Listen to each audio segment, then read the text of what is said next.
Buenas tardes. La Universidad Nacional Autónoma de México, a través de la Facultad de Estudios Superiores de Aragón, les da la bienvenida a la sesión número 7 dentro del 10º Congreso Internacional Multidisciplinario de Investigación. En esta sesión se expondrán investigaciones en ciencias sociales. Durante la sesión podrán hacer llegar sus preguntas por medio de los comentarios de la transmisión, a las cuales daremos lectura al finalizar las ponencias en la sección de preguntas. Para dar comienzo, me permito presentar al licenciado Edward Gabriel Lara Granados, jefe de carrera de Comunicación y Periodismo de la Facultad de Estudios Superiores de Aragón, quien fungirá como moderador de esta sesión. Bienvenido, licenciado Edward Gabriel Lara. Le cedo el uso de la palabra.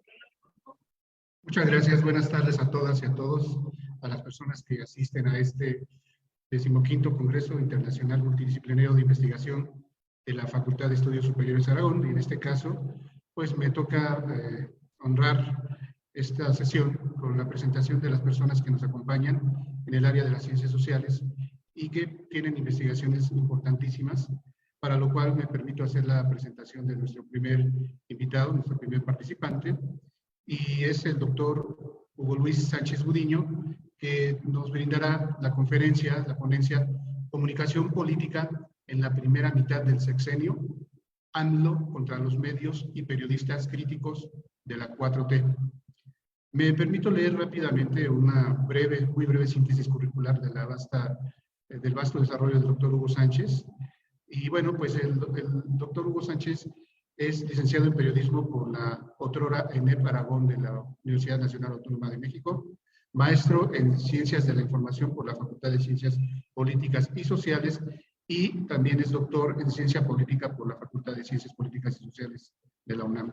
Es profesor de tiempo completo titular C de la carrera en Comunicación y Periodismo de la FES Aragón y también en la carrera de Ciencias de la Comunicación de la Facultad de Ciencias Políticas y Sociales. Es investigador nacional, miembro del Sistema Nacional de Investigadores, SNI, del CONACYT. También el doctor Sánchez Gudiño ha ejercido el periodismo desde hace más de 30 años en diferentes medios como en el periódico Excelsior, El Día, El Financiero, Quehacer Político, entre otras publicaciones impresas y medios electrónicos como Voragine.com, DBT News, y de igual manera colabora de manera permanente como analista político en noticieros de radio y televisión coordinados por Javier Solórzano y también en TV Mexiquense con José Luis Arévalo, y también con extensa participación en radio y TV UNAM. Las líneas de investigación del doctor Hugo Sánchez son comunicación social, políticas de comunicación y relaciones prensa-estado, globalización, cibersociedad y culturas juveniles, jóvenes y medios de comunicación y videoclips, partidos políticos y marketing político, comunicación política, problemas de la educación superior, movimientos estudiantiles en México, porrismo y violencia juvenil. Uno muy interesante, muy reciente, Barras Bravas, Fútbol y Sociedad, las leyes antiviolencia en los estadios.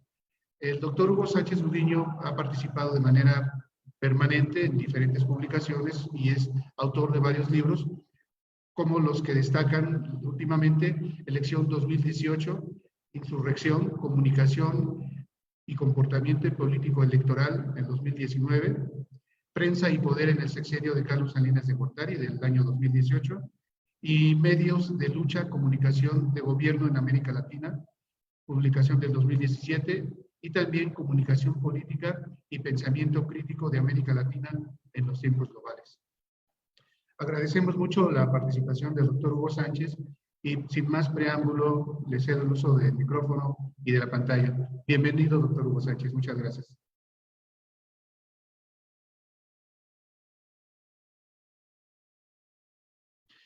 No se escucha, doctor. Ay, muchas gracias. Estoy aquí preparando cargando aquí ya está. Buenas tardes a todos. Un gusto estar aquí con los compañeros maestros y con los compañeros estudiantes que nos están aquí viendo y escuchando. El tema que nos toca abordar en esta ponencia, pues es básicamente la comunicación política, las estrategias de comunicación política del actual gobierno y una confrontación directa que tiene con los periodistas y con los medios de comunicación que han sido críticos de este proyecto denominado la Cuarta Transformación. Entonces, pues iniciamos con esta reflexión del presidente López Obrador, que dice que hay periodistas, con todo respeto, que mienten como respiran. Y quizás allí sintetiza muy bien su espíritu, mientras tenemos un epígrafe allí de uno de los periodistas críticos, digámoslo así, pero a través del humor, que es el payaso Broso, en este mensaje que le envía al presidente, donde le dice: no eres Dios, eres un pinche presidente. Bueno, AMLO López Obrador es un maestro en el arte de la comunicación política y tal vez sintetiza tres rasgos muy importantes de esta ciencia, que es el rasgo de la polarización, es decir, de el enfrentamiento de los extremos, del el populismo, este concepto ya muy de moda en los gobiernos de América Latina, y la posverdad, que es este concepto que también puso en la agenda Donald Trump de los otros datos. Decimos que no ha logrado una transformación como se plantea cotidianamente en el discurso político, pero sí una confrontación y un choque permanente con un sector de la sociedad, destacando dos características sobresalientes. La primera es un debate que ha tenido directamente con los científicos y con los intelectuales, y en segundo lugar, la presencia casi obsesiva del gobierno en las anteriormente llamadas benditas redes sociales, pero que hoy parecen ser malditas redes sociales porque han, digamos, que dado un giro.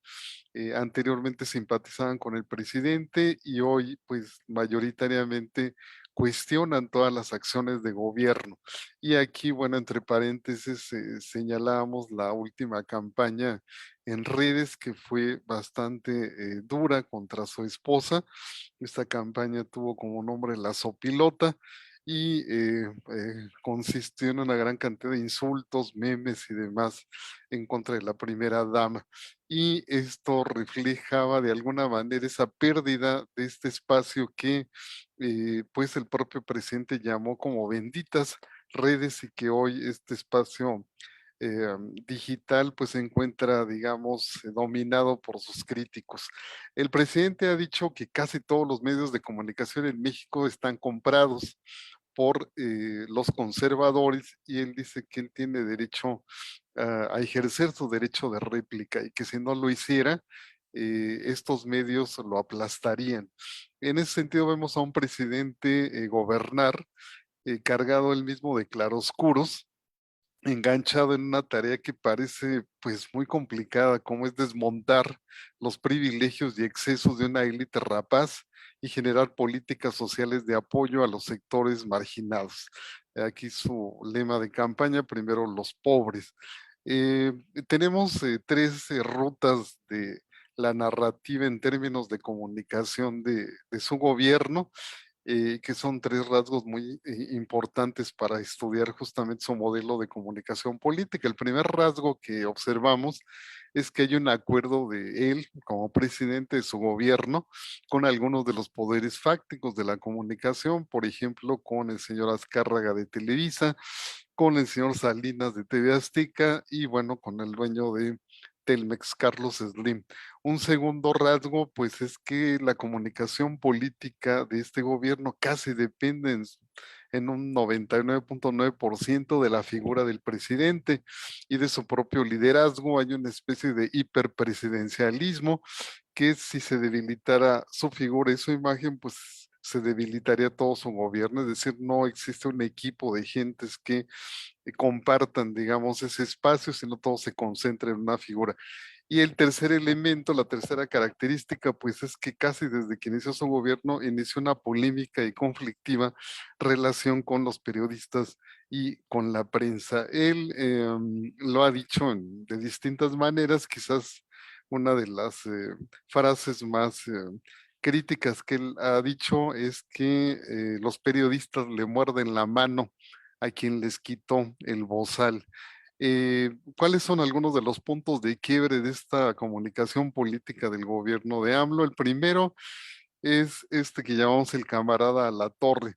Uno pensaría que aquí podría estar Carmen Aristegui o podría estar el mismo Ricardo Rocha, que son dos periodistas reconocidos por su trabajo, por su profesionalismo, por trabajo de investigación, pero no, resulta que el elegido es el camarada Alatorre, es decir, el periodista Javier Alatorre, que en plena pandemia, en plena crisis de la pandemia, llamó a no hacerle caso a López-Gatell, y en ese momento las redes sociales simpatizantes de la 4T ardían indignadas en contra de Alatorre. Sin embargo, el presidente López Obrador salió en su defensa y dijo lo siguiente: se equivocó mi amigo Javier Alatorre, que llamó a no hacerle caso a López-Gatell, fue una actitud no bien pensada. Javier, o sea, Alatorre es una buena persona, cometió un error como cometemos errores todos. Y después de defenderlo, pues le dio instrucciones a la Secretaría de Gobernación. La Secretaría de Gobernación apercibió a Alatorre y días después, sonriente y amable López-Gatell le dio una entrevista exclusiva en TV Azteca.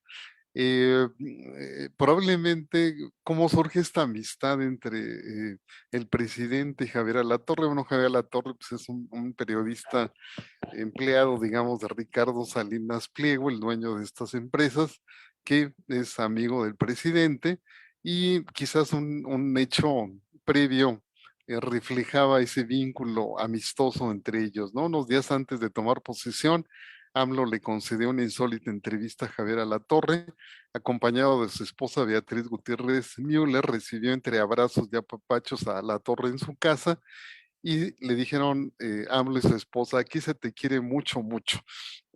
Ambos recorrieron con Alatorre y cámaras de TV Azteca a su casa, detalles muy personales, y aquel reportaje quedó como una muestra de ese vínculo amistoso que pues nadie se esperaba. Todo el mundo esperaba que lo tuviera con periodistas de otra tendencia ideológica, pero no con Javier Alatorre. Consideramos que es un punto de quiebre en materia de su imagen y de su vínculo con los medios. Un segundo punto de quiebre es en la llamada lista de periodistas chayoteros, el AMPA del periodismo, como el presidente le llama. Aquí, desde presidencia, se dio a conocer una lista de 36 periodistas que recibieron 1,081 millones de pesos durante el gobierno de Peña Nieto por concepto de publicidad. Entonces ahí destacan muchos nombres: López Dóriga, Enrique Krause, Raimundo Rivapalacio, Ricardo Alemán, Adela Micha, el joven youtuber Cayo de Hacha, Pepe Cárdenas, y en esa lista aparecen pues dos periodistas que aparentemente eran muy amigos del presidente. Uno es el periodista Federico Arreola, de CDP Noticias, que bueno, él se quejó mucho de haber aparecido en esa lista y desmintió su presencia allí, pero bueno, apareció y pues no hubo poder humano que lo borra de la lista. Y el segundo periodista que también expresó mucho enojo, incluso fue a una conferencia mañanera a reclamarle personalmente al presidente, fue Ricardo Rocha.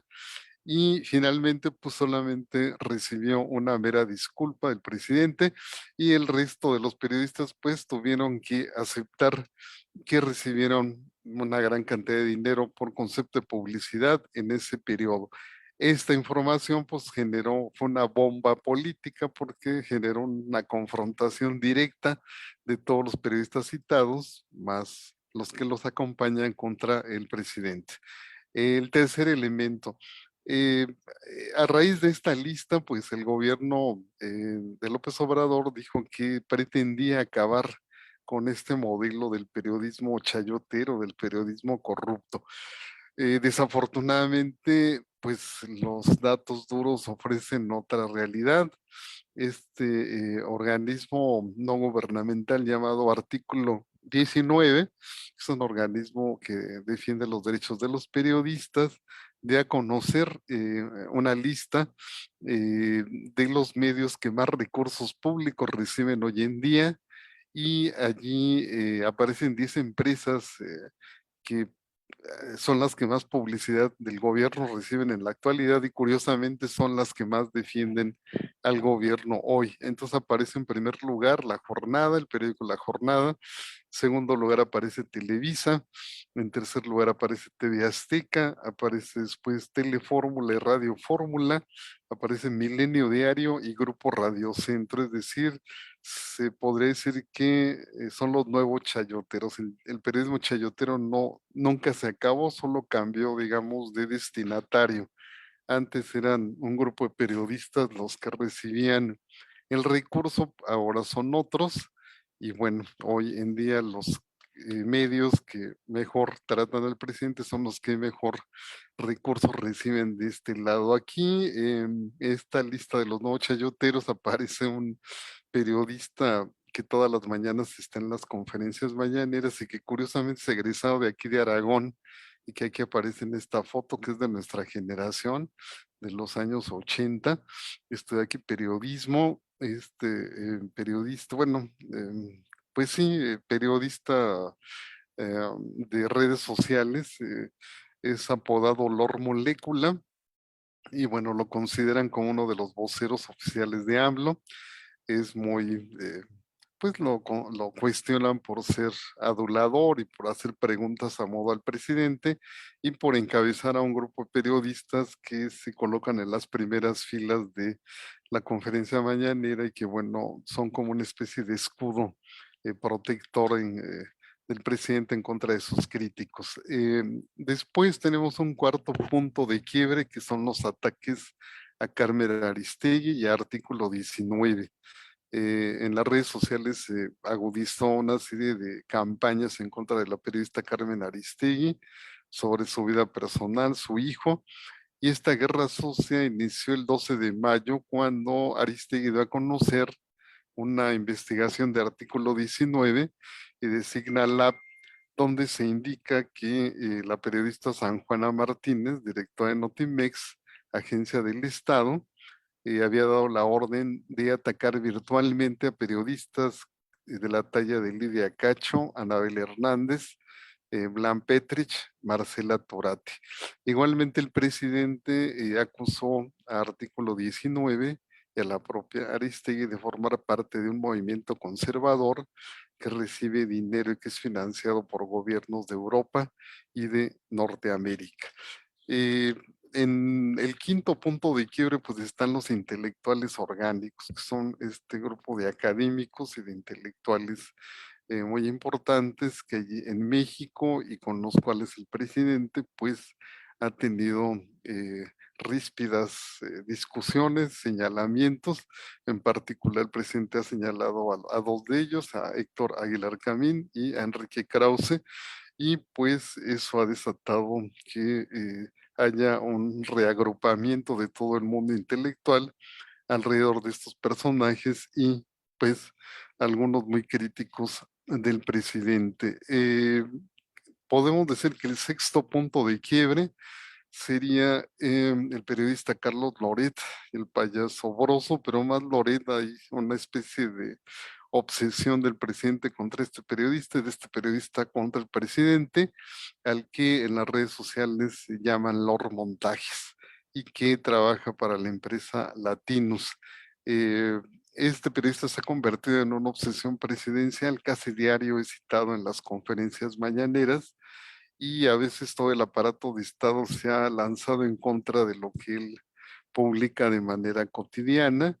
Y bueno, este periodista ha respondido que esos ataques en su contra se deben a que él dio a conocer la casa del hijo del presidente, dio a conocer los videos donde el hermano, el presidente recibe dinero y ha dado a conocer reportajes de colaboradores cercanos del presidente que han recibido dinero o han hecho actos de corrupción. Y este periodista dice que esos ataques tienen como fin no dar a la sociedad una explicación sobre pues los errores que ha cometido este gobierno. Esos serían los 7 puntos de quiebre. Podemos concluir diciendo que Obrador es un genio de la comunicación política. Desde el púlpito presidencial todos los días pone a prueba, digamos, la libertad de expresión. su relación con la prensa y los periodistas no ha sido armoniosa, a veces se tensa, se polariza y luego se estabiliza. No le gusta que lo critiquen y responde airadamente contra medios y periodistas, estigmatizándolos y descalificándolos.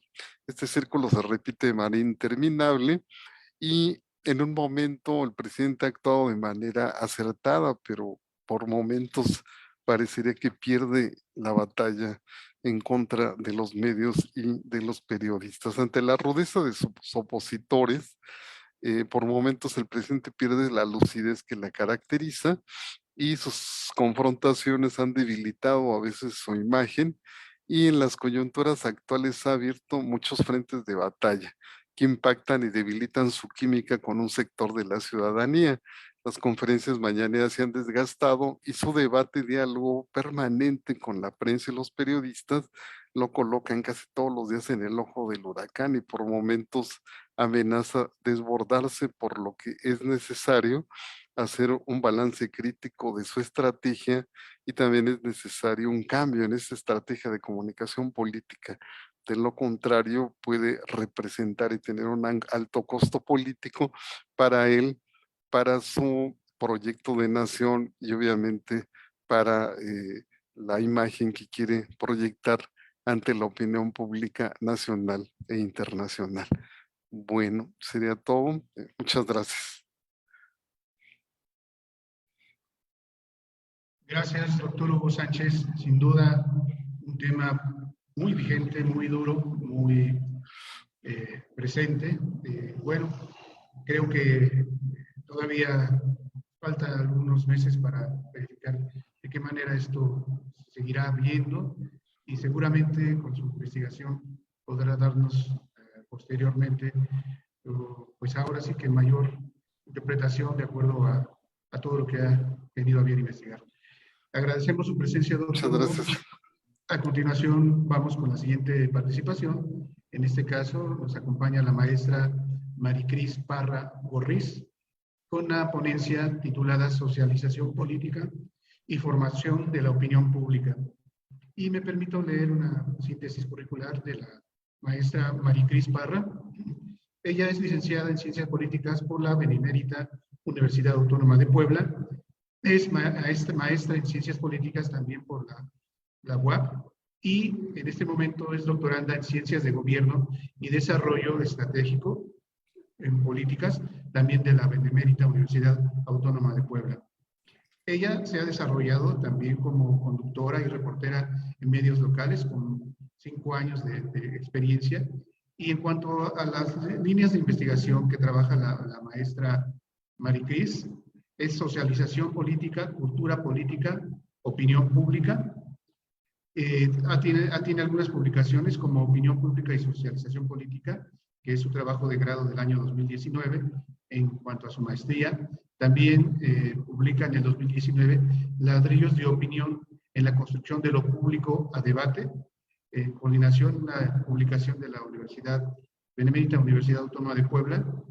También con Meyer publica el artículo Opinión Pública y Socialización Política, que tiene disponible desde la revista Pangea en línea, y de 2020, Socialización Política en 30 claves para entender al poder, junto con Sánchez, y esto también de 2020 en Puebla.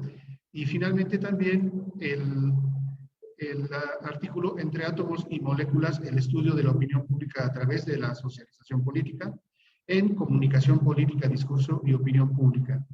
Esto publicado también en el año 2022 por la Benemérita Universidad Autónoma de Puebla.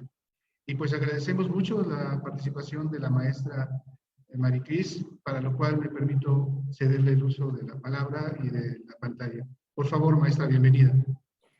Hola, ¿qué tal? Buenas tardes. Pues vamos a comenzar con los avances de la investigación. El propósito de esta investigación es completamente proponer una nueva forma de estudiar a la opinión pública. Esto es alejarnos un poquito de las teorías dominantes y retomar muchas que ya no son ideas novedosas, pero sí con una mirada nueva que es incluyendo el tema de la socialización política. Esta investigación fue de corte exploratorio y una metodología mixta. Lo primero y lo más importante para comprender mi propuesta es distinguir entre opinión pública y opinión publicada. Vamos a comenzar por lo más importante y es entender la relevancia que tiene la opinión pública para la democracia. La opinión pública es esencial porque es el elemento que permite el ingreso de las demandas al sistema político. Esto es trascendental porque las políticas públicas que se vayan a hacer va a depender mucho de la que la ciudadanía esté liberando en la opinión pública. Esto ha llevado a que para diversos pensadores la opinión pública sea considerada como el elemento clave en el funcionamiento de la democracia y también que la democracia sea pues señalado como un gobierno de opinión. Es importantísima la opinión pública. Sin embargo, curiosamente se suele estudiar solamente con dos perspectivas. Una más práctica, que es las encuestas. Y las encuestas no es que estén mal, están muy bien. El problema es que es una fotografía del momento. Creo que hay un buen chiste que dice que las casas encuestadoras se pasan 6 meses diciendo cuál va a ser el resultado y 6 meses explicando por qué no fue el resultado que previnieron. Y es que es volátil, es algo que emerge de la sociedad y va cambiando muy rápido. En tanto que desde una perspectiva más académica suele dominar la teoría de la agenda setting. Esta teoría postula que los medios no te dicen qué vas a pensar, pero sí sobre qué temas vas a reflexionar, ya que pues los temas son muy, muy amplios y el espacio en los medios es limitado. Entonces ellos funcionan como un tipo de filtro que van a seleccionar aquellos temas sobre los cuales la ciudadanía va a deliberar. Ya para el año 2000, Rodríguez calculaba que se habían más o menos calculado unas 200 investigaciones con esa teoría y opacó el resto. El problema es que la opinión pública es el resultado de la deliberación pública. ¿Esto qué quiere decir? Que emerge de la sociedad, es un conjunto de valoraciones, es conocimiento que no es científico y que está hecho a base de opiniones, creencias y valoraciones. En tanto que la agenda setting básicamente se concentra en los medios y estudia la opinión publicada, y es la que domina en la producción académica. La relación que propongo es muy simple. La socialización política es este proceso a través del cual se transfiere la cultura política a los ciudadanos. La cultura política es este conjunto de conocimientos, creencias y valores que hace el sistema político y se ven reflejados en la opinión pública, porque recordemos, la opinión pública no es conocimiento científico, es lo que uno cree, lo que uno considera bueno o malo a partir de su escala de valores. Esto ha llevado a que para muchos autores, por ejemplo para Pérez Verduzco, la opinión pública sea la expresión de la cultura política. Estudiar la opinión pública a través de la socialización política nos permite entender este conjunto de creencias, de valores que permite se formule la opinión pública. Y es que la socialización política es llevada a través de los llamados agentes socializadores. Hay muchos, pero los 4 principales son la familia, la escuela, los pares y los medios masivos de comunicación. Y pues todo lo tengo que resaltar porque no se excluye a los medios, simplemente no se pone en un lugar de preponderancia absoluta donde ellos dominan la opinión pública y la dirigen, sino que se asume que son un agente más que va a participar, pero no de manera absoluta, sino que lo que ellos transmitan también va a ser mediado por la familia, por los pares. Hay distintos tipos de socialización política, pero la mayoría de los autores coinciden que es la realizada a través de las pláticas la más importante. La pregunta que dio esta investigación fue, ¿la agenda pública de los poblanos coincide con la agenda de los medios más populares en Puebla? Y es que la hipótesis era muy sencilla. Si la agenda de los medios y la pública no coinciden, entonces la comunicación interpersonal llevada a cabo con los agentes socializadores participa en la formulación de la opinión pública. Si la verdad es que sí coincide, o sea, si la agenda pública y la agenda de los medios es muy similar, pues entonces que se sigue estudiando a la opinión pública a través de la agenda setting, pues no está tan mal, porque de cierto modo tienen razón, la dirige. Por lo tanto, necesitábamos una metodología que nos permitiera conocer, por una parte, la agenda de los medios y por otra parte, la agenda pública. Para esta última se realizó un estudio estadístico en el municipio de Puebla. Se levantaron 400 encuestas, con lo cual tuvimos un nivel de confianza del 95% y un margen de error del más menos 5%. El levantamiento de encuestas fue el día 20, 21 y 22 de julio del 2018. ¿Por qué estos días? Bueno, porque corresponden a viernes, sábado y domingo, para que los medios ya hubieran construido la agenda. Fue a ciudadanos mayores de 18 años que vivían en el municipio de Puebla, se les pedía su INE o su IFE, según fuera el caso, y se les aplicaba la encuesta. Una de esas preguntas era que anotaran las 5 noticias que recordaran de la semana, que es la pregunta clásica para conocer la agenda pública. en tanto que se realizó un análisis de contenido a los principales medios masivos de comunicación consumidos por los poblanos. Y aquí no se distinguió si eran nacionales, estatales o municipales. Lo importante es que verdaderamente fueran los más relevantes para los poblanos. Se consideró un criterio meramente cuantitativo que es el rating. Para ellos se consideraron pues los noticieros estelares de Televisa y TV Azteca porque son los más consumidos por los poblanos, que es El Noticiero y Hechos Noche. Para la radio resultaron igual por un criterio meramente cuantitativo de rating, Buenos Días con López Díaz, que es el noticiero que acaparaba prácticamente toda la audiencia poblana, y el noticiero con Fernando Canales. En los periódicos nuevamente fue un criterio de cuantitativo y fue El Sol de Puebla, que es municipal, y Reforma, que es nacional. Para las redes sociales se procuró aprovechar toda la riqueza de la web 2.0. Se consideraron aquellas redes que sí permitieran y que sobre todo priorizaran el contenido de la cosa pública. Facebook, por su diseño, que te permite conectar hasta con 2 personas a distancia, pues una de las redes más propicia. La segunda red más consumida es más que una red, es un servicio de mensajería que es WhatsApp. En tercer lugar está YouTube, así que se escogió YouTube y mediante Social Blade se buscó seleccionar el canal que tuviera mayor rendimiento y mayor crecimiento y vistas en YouTube en la categoría de política, resultando el pulso a la República en esa semana. Y en Twitter, bueno, sería Instagram, pero Instagram la descartamos porque no sirve para la cosa pública. El contenido es más de mascotas, perros, belleza social, pero nuevamente no permite la deliberación de la cosa pública. Y Twitter sí. Y se siguió el hashtag Puebla durante toda la semana. ¿Cuáles fueron los resultados? Bueno, los resultados fueron los siguientes. Los ciudadanos de Puebla se informan prioritariamente a través de las redes sociales. Y este punto me parece trascendental, porque no hay investigaciones que nos digan cómo reciben la información a través de las redes sociales. Porque si la reciben a través de lo que publican periódicos como El Universal o portales políticos como Animal Político, por ejemplo, pues el principio de la agenda setting sigue siendo muy válido. Pero si se enteran de política a través de lo que comentan y comparten sus familiares y amigos, agentes socializadores, pues entonces tal vez en las redes sociales, pues los agentes socializadores tendrían todavía un papel más importante del que se cree. Esta es una línea de investigación que actualmente estoy trabajando en mi tesis doctoral. La televisión fue el segundo medio de comunicación por el cual más se informan los poblanos. En tercer lugar, las conversaciones, muy importante para la propuesta que estoy pues haciendo. En cuarto lugar, la radio y prácticamente los periódicos en último lugar. Pero también importante pues conocer con quién conversa, porque tal vez si no hay relación con los agentes socializadores. Los resultados fueron muy claros, sí hay una relación. En primer lugar, se conversa con familia sobre pues política, después con los amigos, después con los compañeros del trabajo y con los vecinos. Los vecinos no estaban incluidos en esta primera prueba piloto, sin embargo en la prueba piloto pues algo que sí era una respuesta como recurrente, entonces se agregó y el resultado final tuvo pues bastantes menciones y fue uno de los grupos que más consideraron Almon y Berba en 1963 con la cultura política, y también fue un grupo que Katz y Lazar consideraron importantes en su estudio clásico de 1955. Entonces, bueno, parece que los vecinos son un grupo relevante.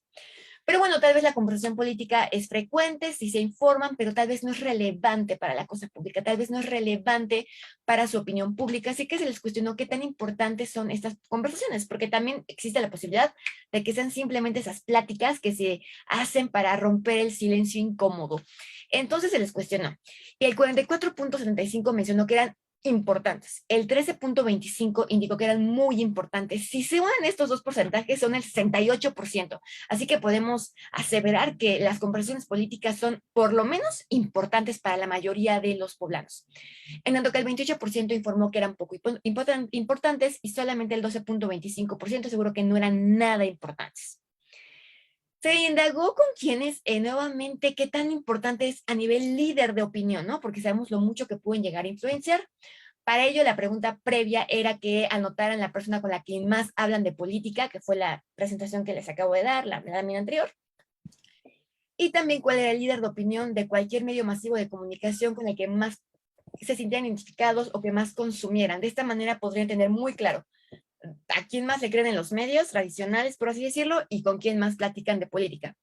Y los resultados vuelven a ser muy interesantes porque se les cuestionó, a ver, si hubiera una noticia rara, polémica, ¿tú cómo crees? ¿A quién le crees más? ¿A lo que te diga la persona con la que más hablas de política o a aquel canal de radio, de televisión o líder de opinión de los medios que ves con más frecuencia? Ambos ya estaban en la mente del ciudadano porque se les había pedido la respuesta inmediata anterior. Y pues resulta que la mayoría confía más en esas noticias, en esa información cuando la recibe de la familia, después de los amigos, después de los compañeros, y hasta la cuarta posición aparecen los líderes de opinión de un grupo de los medios masivos de comunicación, siendo en primer lugar la televisión, después los columnistas y después la radio. Algo que me parece también relevante señalar es que a pesar de que las redes sociales fueron la principal fuente de información política, las respuestas de los ciudadanos no les confían mucho, solamente fueron el 5.5% de los encuestados. Así que podrán ser una fuente de información en las redes sociales, sí, pero los líderes que emerjan por lo menos son los menos confiables. Y bueno, ya procedimos a conocer la agenda de los medios. El día lunes la agenda fue variada, hubo 3 temas importantes. Primero, los festejos de Francia tras coronarse como el campeón del mundo, fue en 2018. En segundo lugar, el plan de austeridad de López Obrador. Y en tercer lugar, la violencia en el Triángulo Rojo en Puebla. El día martes, Trump acaparó por completo la atención de los medios, pero también estuvo muy presente la situación en Nicaragua y un poquito de manera menos clara asuntos relacionados con el gobierno, como las declaraciones de Olga Sánchez Cordero concernientes a la pacificación del país. El miércoles en la noche inicia el tema de la multa morena, pero pues obviamente solamente estuvo presente en los noticieros estelares. En el resto del día y el resto de los medios, las agendas fueron diferentes. Inicia con el tema del rescate de los niños de Finlandia, ya ahorita ya hay película, hace unos años fue la noticia estelar. Y también hubo agendas muy variadas. El día jueves todos los medios coincidieron con la cobertura de la multa morena, solo el Pulso de la República no la mencionó, pero probablemente es un tema de que ya estaba grabado el video. Y el día viernes completamente la agenda estuvo centrada en la defensa de Andrés Manuel López Obrador. La agenda pública, ¿cuál fue? Bueno, en primer lugar, la multa morena. No es sorpresa porque además era la noticia del momento. En segundo lugar, feminicidios. En tercer lugar, las elecciones a la gubernatura. En cuarto lugar, asuntos relacionados con el gobierno electo. Recuerden que en Puebla estuvo este tema de que se creía que la elección había sido robada. Y en quinto lugar, la inauguración del Parque Amalducan. A ver, ¿se aprobó la hipótesis o no? Pues parcialmente. ¿Por qué? Porque la multa morena coincide con los medios. Feminicidios, curiosamente, fue un tema que los medios no le prestaron mucha atención. El noticiero estelar de Televisa sí lo mencionó y sí le dio seguimiento, pero muy breve. En ningún momento fue la noticia principal ni tuvo un buen encuadre. En los periódicos le dieron mención, sí estuvo presente. En la radio estuvo presente. En las redes sociales no estuvo presente. Tal vez en Twitter no estuvo tan presente porque el hashtag era Puebla. Entonces, al no ser una poblana la asesinada, tal vez por eso no estuvo presente. Y el noticiero estelar de TV Azteca Hechos Noche no dio una sola mención en toda la semana. Elecciones y gubernatura estuvo presente en todos los medios, a pesar de que era un tema pues estatal, pues estuvo presente incluso en los noticieros estelares, así que esta sí es un punto de encuentro. El gobierno electo también estuvo presente. Pero el Parque Malucan es un tema muy importante, porque el Parque Malucan no estuvo en todos los medios, no estuvo en noticieros estelares, no estuvo en la prensa nacional, solo en la municipal, tampoco estuvo presente en YouTube, solamente en Twitter, y en la radio, que fue en el estado de Puebla, hubo otro tema que acaparó por completo la atención y fue la inauguración del Centro de Estudios e Investigación en Política Pública y Criminal. Ahí les comento que nada más para esa inauguración estuvo en los 2 noticieros de radio más escuchados. En uno estuvo 36 minutos el presidente municipal hablando de este centro de investigación y en el otro estuvo 28 minutos. Fue impresionante la cobertura que tuvo, en tanto que el Parque Malucan no. Otro tema que fue, y además este tema era mucho más marginado que otros temas que estuvieron presentes en todos los medios, como pueden ser las reuniones de Trump y Putin, el inicio de la Liga MX, la explosión de la fuga de gas en Ocotitlán, las protestas en Nicaragua, y no fue un tema que recordara a la gente. En tanto que el Parque Malucan, que no estuvo presente, les digo, con buena cobertura, fue un tema muy recordado por las personas. Y si indagamos más en las respuestas, hay temas que tienen más menciones que el tema de Nicaragua, por ejemplo, como es el nacimiento de 2 leones blancos en un parque de Puebla, que las protestas de Nicaragua, que la explosión. ¿Esto qué nos quiere decir? Que en efecto los medios sí tienen una importancia considerable al construir la agenda pública, pero es evidente que no la dominan, que eventualmente entran temas que los medios o no comunican o no priorizan y que aún así forman parte del debate público que realizan los ciudadanos sobre la cosa pública. Y esto es muy importante, es que la opinión pública no es conocimiento científico, son valoraciones, juicios de valor, y al estudiarlo a través de la socialización política, que son llevada a cabo por los agentes socializadores, que son los grupos primarios que investigaciones clásicas consideraban, permite estudiar a la formulación de la opinión pública con un ecosistema total en el cual participa el diálogo, el ecosistema de medios, pero más importante aún, considerando el sistema de creencias y valores con las cuales se realiza a cabo o se lleva a cabo. Y bueno, pues eso es todo por mi parte.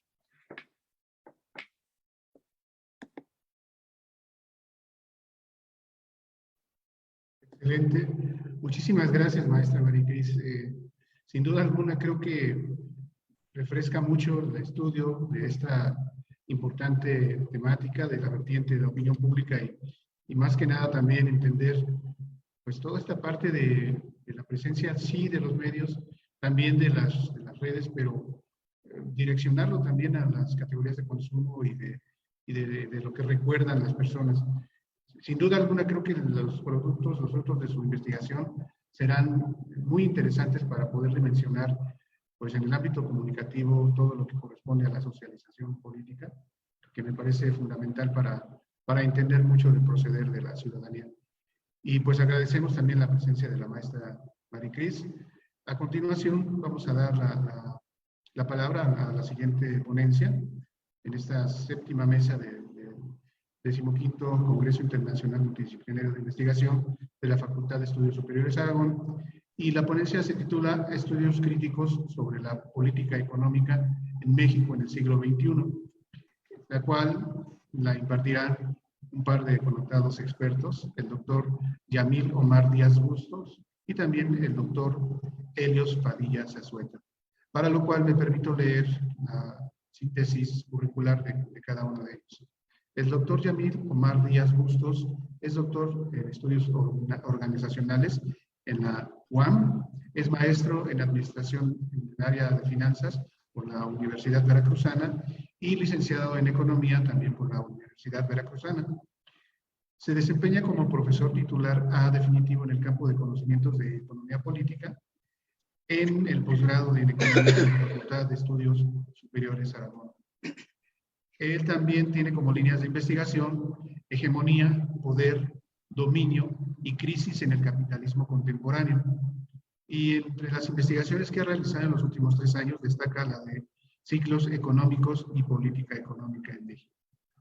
Por su parte, en cuanto a la síntesis curricular del doctor Helios Padilla Zazueta, les comento que es licenciado en Economía en la ENED de la UNAM y su título profesional lo obtuvo con mención honorífica. Su maestría la realizó en Economía Financiera en la FES Aragón y el grado con mención honorífica también fue obtenido. Asimismo, es doctor en Economía por la Universidad Nacional Autónoma de México. En el desempeño laboral, el doctor Helios Padilla tiene 56 años como docente en Teoría Económica en la Facultad de Economía de la FES Aragón. Es profesor fundador y primer coordinador de la carrera de Economía también de la FES Aragón y profesor titular C definitivo tiempo completo por concurso de oposición. La línea de investigación que maneja el doctor Padilla Zazueta es la política económica en México. Y entre las investigaciones realizadas en los últimos años, destaca el libro Importancia del gasto público de inversión como instrumento de crecimiento en economías emergentes, y también el Telecan, Balance y Perspectiva a 20 años de su puesta en marcha, del año 2017, y también es coordinador del libro El ciclo económico, reflexiones de política económica en México, del año 2019. Sin más preámbulo, cedo el uso de la palabra, de la pantalla, al doctor Yamil y al doctor Helios. Adelante, por favor.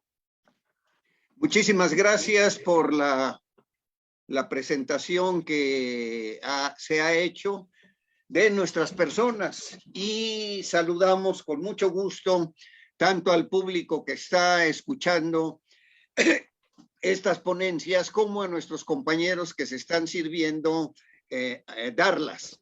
Así es de que vamos a iniciar nuestra participación en este 15º Congreso Multidisciplinario de Investigación. ¿Por qué estamos investigando los ciclos económicos en México?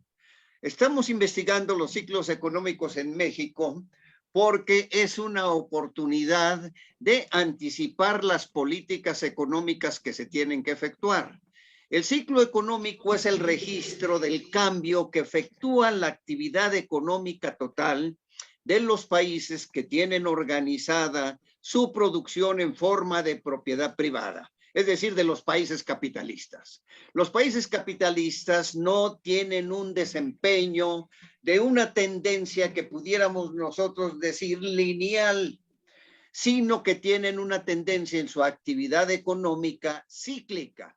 Esto quiere decir que la actividad económica que se concreta en el Producto Interno Bruto, porque el PIB es uno de los elementos que nos sirven para medir precisamente la economía, no es más que el valor monetario de toda la producción que se efectúa en un periodo anual. Y esta fluctuación de todo el valor monetario de la producción que tiene un país sirve para medir, por un lado, su eficacia, por el otro lado, cómo está funcionando, qué problemas puede presentar en esta labor de crecimiento de su economía y corregir si tenemos alguna de las fallas dentro de la economía. Pero esta cuestión cíclica es que el ciclo se divide en fases.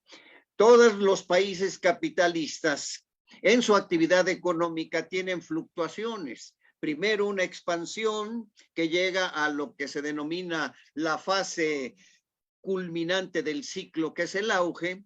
Después entran a una fase de recesión que puede llegar a su punto más bajo, que es la depresión, y luego sigue una fase de recuperación. Entonces, este ciclo económico al cual hacemos nosotros referencia es una parte de la clasificación de los ciclos. Nosotros hacemos referencia al ciclo comercial, al ciclo más comúnmente conocido, que es el ciclo que estudió un investigador francés, Clement Juglar, y se denomina también el ciclo de Juglar. Nosotros le llamamos el ciclo comercial o ciclo de negocios. Entonces lo tenemos expresado en esta lámina. Este escrito corresponde precisamente a un avance de investigación que nosotros estamos realizando y que tiene como fundamento ver el tipo de política económica desde una perspectiva crítica. Es decir, una parte del estudio nos va a mostrar cómo los ciclos económicos en México se vinculan de acuerdo con la política económica instrumentada durante los varios periodos que caracterizaron a la economía mexicana. Entonces, el estudio de los ciclos económicos nos permite reflejar cuál fue el tipo de política económica que aplicaron los gobiernos que nosotros tuvimos en algunas fases de nuestra estructura histórica. Entonces, el análisis nos permite ver el tipo de política económica que se aplicaron de acuerdo con los regímenes presidenciales y tener una óptica para poder clasificar estas medidas en procíclicas, es decir, a favor de las fases del ciclo, o contracíclicas, que es en contra de la fase del ciclo. Por ejemplo, no podemos aplicar una política procíclica en una fase de depresión porque sería acentuar la depresión. Tendríamos que aplicar políticas contracíclicas en ese caso para evitar la depresión. En cambio, en una fase de prosperidad, sí podemos hacer políticas procíclicas para que la prosperidad sea una de las fases que se pueda mantener en nuestro ciclo. Vamos a ver qué ha pasado en nuestra historia. El ciclo en el desarrollo estabilizador López Mateos y Díaz Ordaz. El desarrollo estabilizador fue una época en la cual se consiguió estabilizar la inflación y acelerar el crecimiento económico con base en las políticas económicas aplicadas. Por eso se denomina desarrollo estabilizador. Estos esquemas nos permiten ver cómo el ciclo en el periodo precisamente de López Mateo tuvo un crecimiento. Fíjense ustedes que al terminar López Mateos había llegado a una tasa de crecimiento del 10%. Esta tasa de crecimiento pues es una tasa de crecimiento increíble para la economía mexicana, porque podemos decir que en los últimos 30 años la economía mexicana no ha pasado en ningún año de crecer por arriba de un promedio del 2%. Entonces, bueno, pues esto sería equivalente a los crecimientos que ha mostrado China en su Producto Interno Bruto del 10%, del 12%. Sin embargo, posteriormente en este periodo de López Mateos, cuando entra el periodo de Díaz Ordaz, pues hay un decrecimiento. Sin embargo, la fase de expansión también es una fase de expansión que nos permite llegar a una tasa de crecimiento como del 7%, pero luego viene una caída que nos lleva hasta el 4%. Entonces, ¿qué podemos decir de estas políticas de desarrollo estabilizador? Que lograron un crecimiento con las políticas que se aplicaron y que fueron un remedio precisamente para conseguir un éxito en el crecimiento económico del país. Pasaremos a la siguiente lámina. La siguiente lámina la hemos denominado, claro, con una cierta ironía, como la docena trágica. La docena trágica de Luis Echeverría Álvarez y José López Portillo. Este periodo, como lo estamos nosotros estudiando, fue un periodo muy singular, porque en algún momento, si nos vamos a las gráficas, por favor, Yamil, si nos vamos a la gráfica, fíjense ustedes, podemos encontrar con Luis Echeverría un periodo que se denominó un periodo pues, de índole populista.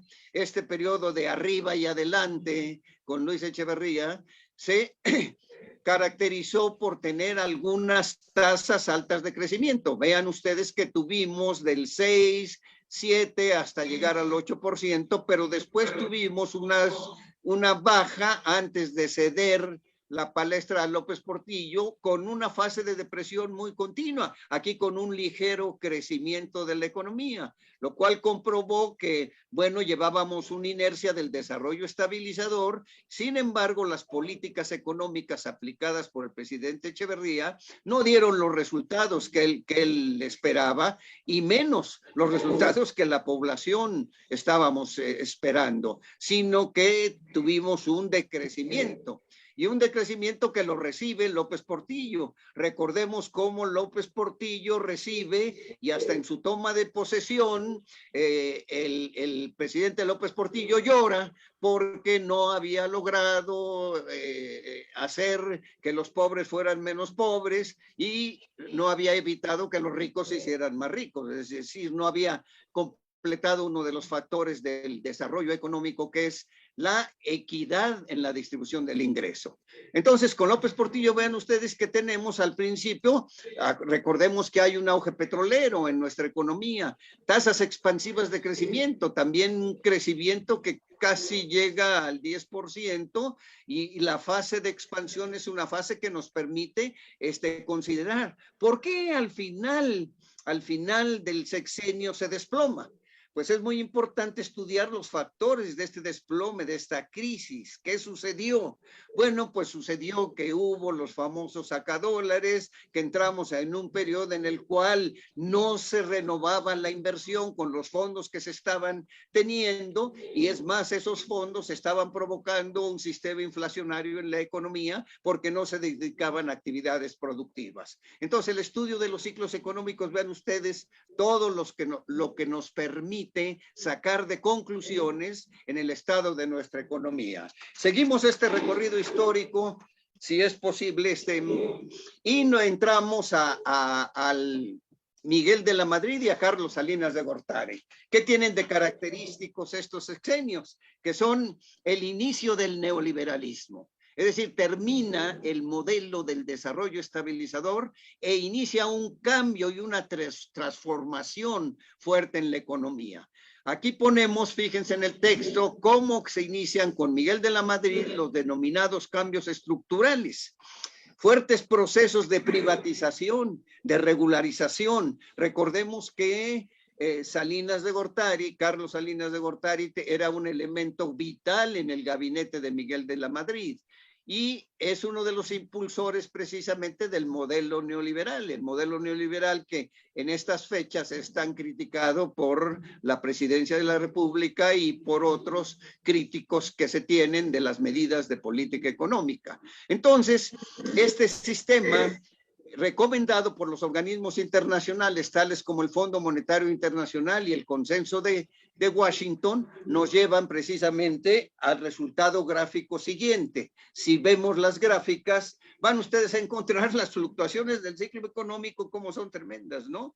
Por ejemplo, recibe de la Madrid, y de la Madrid tiene una crisis impresionante, y luego, entonces, tenemos nosotros que tendemos una fluctuación que tiende, cuando se dan medidas para contrarrestar la crisis, de subida del ciclo económico, pero no se llega ni siquiera al 4, ¿no? Aquí ya empiezan los problemas para el crecimiento del Producto Interno Bruto. Si ustedes observan la línea del 2%, van a ver que pues es un porcentaje, sí, viendo las caídas que tuvimos precisamente y las crisis que hubo en este periodo, fue un periodo en el cual no tuvimos en realidad crecimiento económico, sino por el contrario, de crecimiento.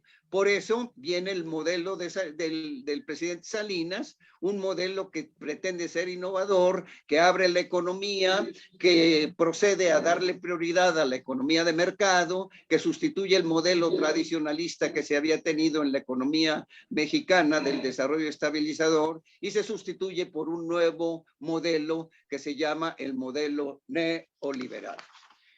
Yo hasta aquí dejaría la exposición para que tenga oportunidad mi compañero Yamil Omar Díaz Busto también de explicar, y estaré aquí atento para que sigamos el contenido de esta ponencia y estar a sus órdenes para cualquier comentario o pregunta que se haga al respecto. Estaré también atento con mi compañero Yamil Omar Díaz Bustos. Adelante. Sí, muchas gracias, Helios.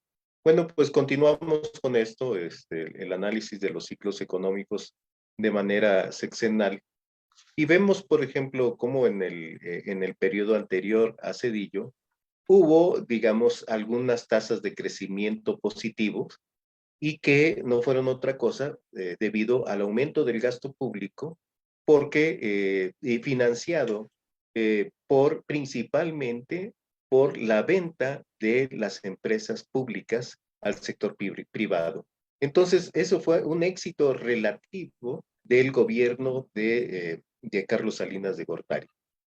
Sin embargo, este proceso, que es ideológico más que económico, viene a formular que se deberían de seguir pues vendiendo las empresas públicas. Entre ellas, las que se privatizaron fueron las de ferrocarriles, y además recordamos este Fondo Bancario para la Protección al Ahorro, que fue creado en 1990 y que después serviría para el rescate de los bancos. Veamos cómo se comportó la economía en términos cíclicos. Entonces, en todo el periodo después de la crisis de 1995, pues viene un proceso de recuperación que más o menos fue exitoso, porque las tasas, solamente hubo un año en donde las tasas de crecimiento fueron abajo del 4%. Sin embargo, ya para el 2001, resulta que el ciclo económico ya no es una cuestión exclusiva de la economía mexicana, sino que el ciclo económico depende de cómo la economía mexicana queda articulada a la economía estadounidense. ¿Y esto por qué está fuertemente articulada? Bueno, porque después de 1994, pues ya tenemos el Tratado de Libre Comercio, y nuestras principales exportaciones e importaciones son con la economía norteamericana. El año 2001 es crítico justamente, ¿por qué? Porque se dio la crisis .com en Estados Unidos, y eso no tan solo afectó a México, afectó a muchos países latinoamericanos como Uruguay, Brasil, Argentina, entre otros. Ahora, quizás ya para finalizar, tenemos que uno de los aspectos también que nos afectó fue la crisis que se dio de 2008 a 2009 en Estados Unidos, y que afectó no tan solo a México, tuvo una influencia fuertemente a nivel mundial. En el periodo de Calderón, pues ya vimos que, que hubo un proceso crítico justamente por la crisis de 2009, pero la economía después de eso tendió a recuperarse, aunque no con las tasas de crecimiento que se tenían en la crítica que se tenía al modelo llamado populista, ¿no? El modelo populista fue el que, mal llamado modelo populista, pero fue el que más altas tasas de crecimiento registró en la historia moderna de México. Entonces, bueno, pues también vemos también aquí cómo fueron las tasas de crecimiento en el periodo de Peña Nieto, y fueron quizás mucho más bajas o moderadas que con Calderón Hinojosa, y el problema pues ya se presenta en la crisis del COVID-19 en el año justamente empieza en 2019, pero lo apreciamos mucho más en los años de 2020 y 2021. Entonces, nosotros consideramos que la depresión de 2020 y 21 no es una cosa que se deba exclusivamente a la economía mexicana, sino que es algo contingente en el sentido de que no depende de la forma en que ha venido operando la economía mexicana, sino más bien depende de factores externos. Entonces, incluso hoy lo que estamos viendo, ahora lo que estamos viendo en este año, también la inflación ha dependido fuertemente de factores externos, como los problemas de la crisis en Europa, los problemas de las cadenas productivas y los problemas de la propia inflación en Europa y en Estados Unidos y de los conflictos europeos, ¿no? Entonces, lo que nosotros tenemos es una contingencia en el ciclo económico que no depende de la propia dinámica de la economía mexicana. Tenemos también que hay una fuerte subordinación a las orientaciones de política económica diseñadas a modo de acuerdo a los organismos internacionales. México ha firmado algunos tratados con el Fondo Monetario Internacional y además, por ejemplo, no puede ser independiente con respecto al manejo de la política monetaria, porque justamente nuestra economía está muy integrada e interrelacionada con la política económica con la dinámica de la economía norteamericana. Entonces, bueno, pues, ¿qué es lo que tendríamos? Pues uno que tendrían, repasando algunas cosas, tenemos un periodo que se llamó el periodo populista, que fue uno de los periodos de más alto crecimiento económico y en el cual influyó para la crisis de 1982 el problema como ya lo ha expresado mi compañero Helios Padilla, algunos problemas que están asociados a los precios del petróleo y también a las tasas altísimas de interés que propusieron los norteamericanos para el año de 1982, que subieron incluso a más del 20%, y eso afectó no tan solo a la economía mexicana, sino a todas las economías en el mundo y en especial a las latinoamericanas. Con esto, pues se consideró que se deberían de implantar en lugar de medidas de desarrollo, pues algunas medidas de estabilización, y lo cual dio como resultado este proceso que es el modelo neoliberal. Después del modelo neoliberal tenemos una serie de crisis como las de 2020 y 2021, las cuales han afectado la dinámica de la política económica, pero como ya les expresamos, son externas o contingentes a la propia dinámica de la economía mexicana. Pues esperamos sus comentarios y muchas gracias. Muchas gracias, en verdad, doctor Yamil Díaz, doctor Helios Padilla. Sin duda alguna, creo que el conocimiento de estas políticas económicas y de la historia de nuestro país conlleva a reflexionar mucho sobre lo que hemos pasado y que a veces no tenemos tan presente y que incide directamente pues, en las diversas alternativas que se presentan. Pues también, como bien lo comentaron al cierre, lo inesperado de la crisis derivada de la pandemia y pues hasta de la guerra y otros factores de precios de petróleo y demás. Creo que son muy activos, son muy vastos y sé que seguramente tendremos la posibilidad de conocer más de su trabajo, agradeciéndole su participación.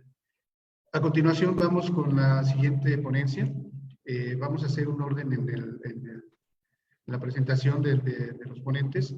A continuación vamos a dar la palabra a la ponencia del doctor Edgar Ernesto Liñán Ávila, titulada El caso de los crímenes en Ciudad Juárez, un libro referente, para lo cual me permito hacer la lectura de la síntesis curricular del doctor Liñán Ávila.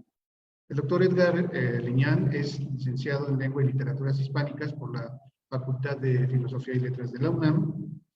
También tiene maestría en Literatura Latinoamericana por la Facultad de Filosofía y Letras de la UNAM y también su doctorado en Literatura Iberoamericana por la Facultad de Filosofía y Letras de la UNAM. Actualmente él se desempeña como profesor de carrera a tiempo completo, definitivo titular C, en la carrera de Comunicación y Periodismo de la Facultad de Estudios Superiores Aragón. Y la línea de investigación que trabaja el doctor Liñán es teoría sobre arte y comunicación, literatura y periodismo escrito. Dentro de sus investigaciones más recientes están sobre la memoria desierta, literatura y realidad, así como la publicación de su texto, Vida cautiva, en torno a la cultura contemporánea de la imagen. Sin más preámbulo, agradecemos la participación del doctor Liñán y le cedo el uso de la palabra y la pantalla. Adelante, doctor. Sí. Buenas tardes a todas y todos. Gracias por la presentación, maestro Lara.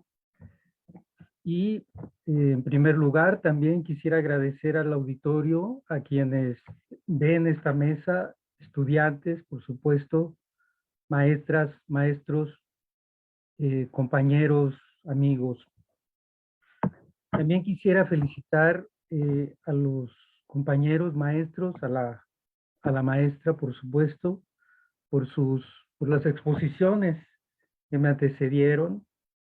Yo estoy convencido y creo que es muy claro que el trabajo académico siempre es un trabajo conjunto. Así que es un honor y un gusto compartir con todas y todos y de manera más próxima con quienes me acompañan en esta mesa.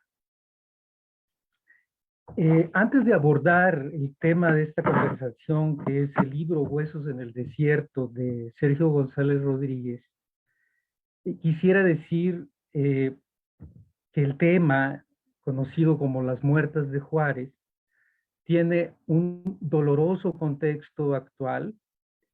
El relato de González Rodríguez es lo que sucedió principalmente a fines de los años 90 del siglo pasado, pero hoy, según encuestas recientes, el 71% de las mujeres de 15 años o más sufrieron violencia en el estado de Chihuahua. Tan solo en este año ha habido 182 mujeres asesinadas en esta localidad. A raíz de la pandemia han aumentado los casos de violencia familiar marcadamente. La violencia contra las mujeres es el contexto de lo que ha estado presente a lo largo de los años en esta entidad. De algún modo, Huesos en el Desierto, esta investigación, documenta este oscuro y dramático origen. El periodismo constituye una actividad esencial frente a la violencia social por la tarea específica que tiene de dar noticia de los hechos que no podrían ser conocidos de otra manera y que de muchas otras padece. Dar a conocer, denunciar, señalar, incluso sufrir violencia, entrar en complicidades, entender y descifrar, son algunas de las acciones que se llevan a cabo en el ámbito periodístico. Sin duda, los valores que han persistido a través de los siglos definen al mejor periodismo como aquel que establece un acuerdo con los hechos, con la verdad de estos, para hacerlos visibles y, finalmente, aunque no lo parezca, entenderlos lo más posible a través de su exposición. Un periodo particularmente trágico ha sido el de las llamadas muertas de Juárez, un conjunto de cientos de feminicidios que ocurrieron en esta ciudad a finales del siglo XX. Sergio González Rodríguez, en la imagen, escritor, ensayista y periodista, realizó una acuciosa y meritoria investigación acerca de estos crímenes que tuvo como resultado el libro Huesos en el Desierto. Sin duda, gran parte de la relevancia que tuvo este fenómeno criminal se debió a la amplia difusión de los acontecimientos en trabajos como el suyo. Como un ejercicio periodístico apasionante, de gran responsabilidad, González Rodríguez se propuso descifrar, en la medida de sus capacidades, causas y autores de los asesinatos. El punto de partida fueron las noticias publicadas acerca de ellos.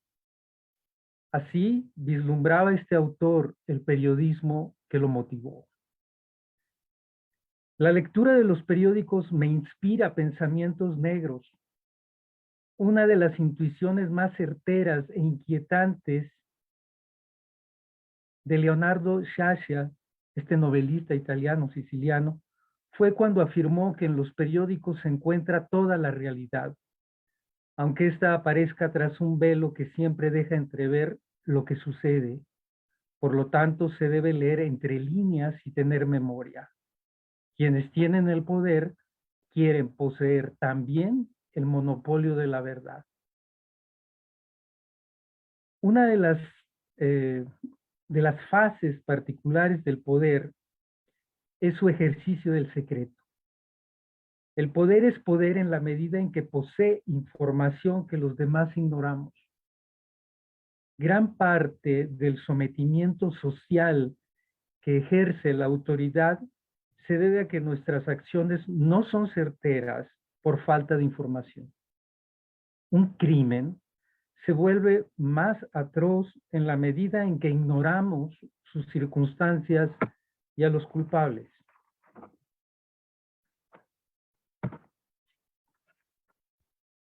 En nuestro país ya nos hemos acostumbrado a no saber. Nunca conocemos los motivos, los culpables y las circunstancias. No sabemos quién robó, quién mató, quién quemó viva a una joven, quién le arrojó ácido, quién cobra derecho de piso, quién secuestra, viola y mata a una niña de primaria, ni dónde quedaron los cadáveres y mucho menos las causas y los motivos de la mayor parte de los crímenes. Ante ello, el periodismo tiene una tarea específica y ardua: dar a conocer para contrarrestar el silencio del secreto de los poderes formales y de facto.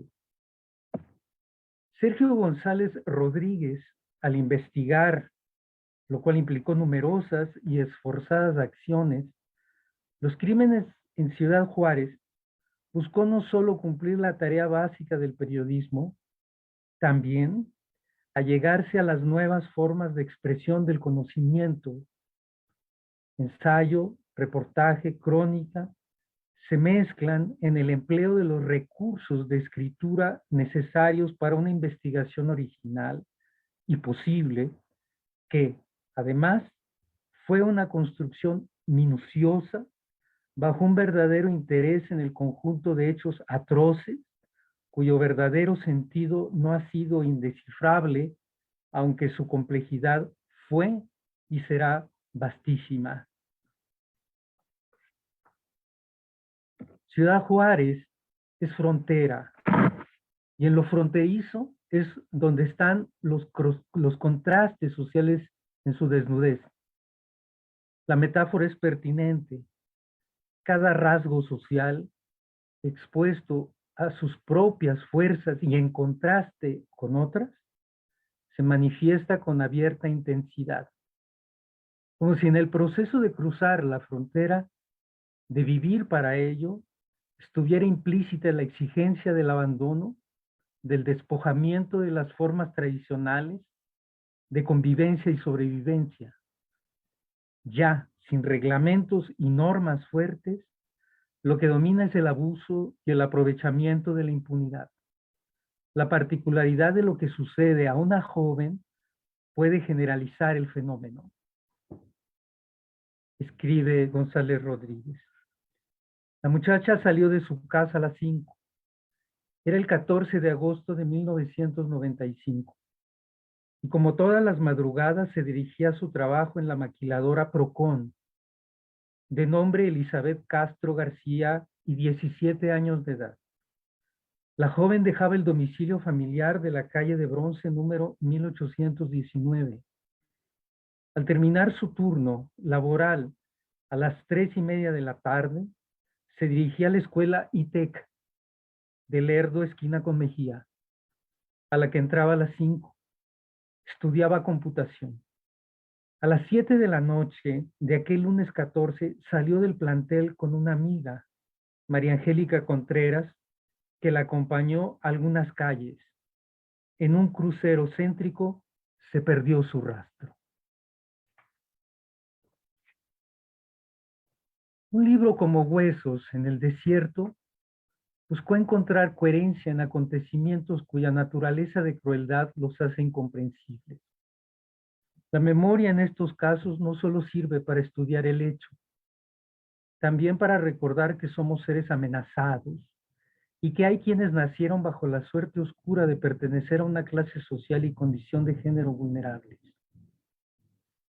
Lo que se dispersa en la vida adquiere relieve e imagen al aparecer fijo y continuo en una memoria escrita.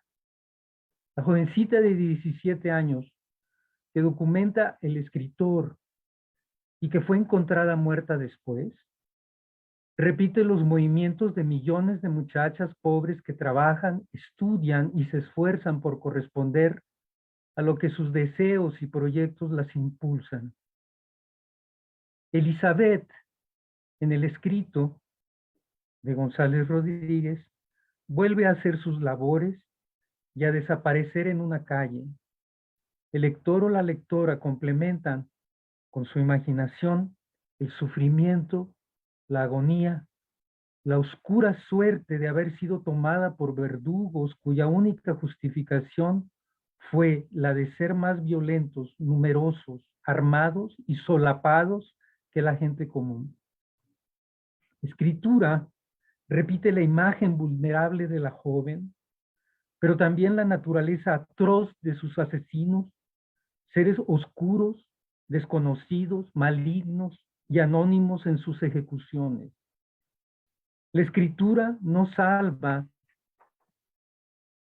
a la muchacha.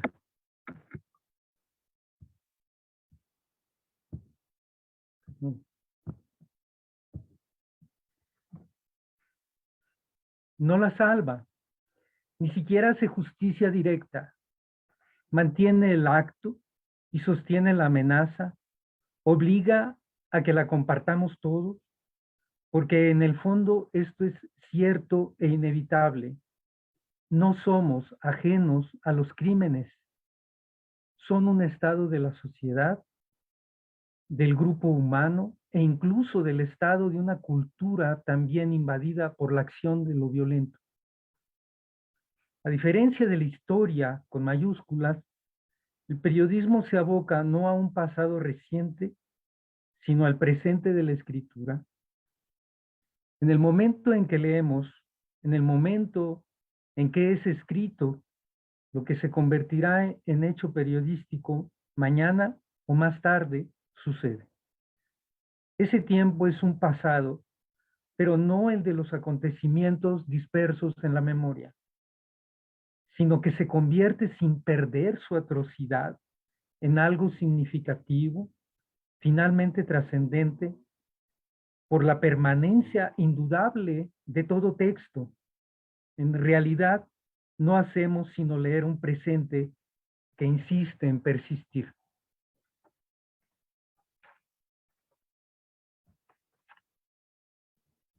Los criminales, por cierto, no son los únicos que participan en los asesinatos. Lo es un mundo, autoridades, informadores, una sociedad atemorizada y violenta a su manera. Aunque las crestas de esa violencia lo sean el crimen organizado y sus víctimas. Las jovencitas expuestas por la necesidad de su trabajo. Así lo relata el autor, por cierto. Son numerosos los casos de mujeres que desaparecieron a la espera de un camión o fueron vistas por última vez mientras algún vehículo merodeaba en las cercanías.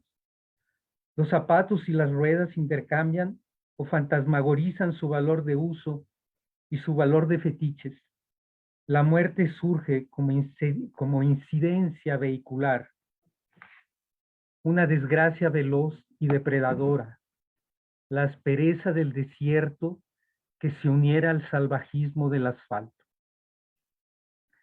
Sergio González Rodríguez, después de la publicación del libro, se convirtió en un personaje esencial en el ámbito de los derechos humanos y de los reclamos feministas. Un personaje y un libro que valieron como testimonio de cientos de asesinatos. Él mismo fue secuestrado, golpeado y amenazado para que no continuara investigando sobre el caso. Vale la pena señalar que para alcanzar su fin periodístico, el autor, a un lado de un lenguaje preciso y evocador de personajes y circunstancias, empleó en una parte sustancial de su libro ese lenguaje especializado de las partes judiciales para hacer el recuento atroz de las mujeres asesinadas. Un fragmento. 10-12-98, no identificada, 13 años, estudiante de secundaria, predio de basura, morena, delgada, cabello largo, signos de violencia sexual.